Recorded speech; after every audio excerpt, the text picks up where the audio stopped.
Hello guys, today I'm going to be showing you guys what it's like by the beach before Hurricane Dorian.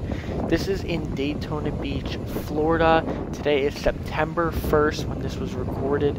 We're expecting to get the hurricane anywhere from September 2nd to I think the 4th. I went to the beach today with my family and we could definitely tell, because we've been at this beach a lot, and we could instantly tell there's a lot more waves coming in, a lot stronger. They were pushing us pretty heavily. You know, we were falling over, but the water was very, very warm. It actually started raining a little bit while we were in the water, but we could definitely tell from a standpoint of just looking at it. You could instantly tell.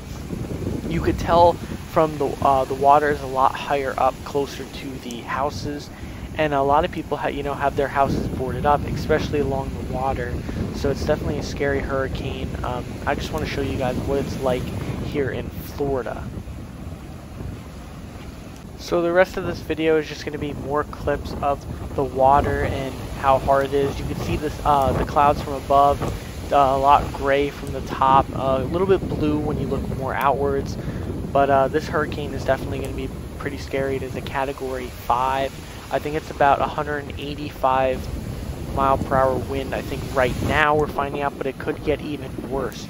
So hopefully everyone in Florida is safe, and hope you guys enjoy these clips of the water.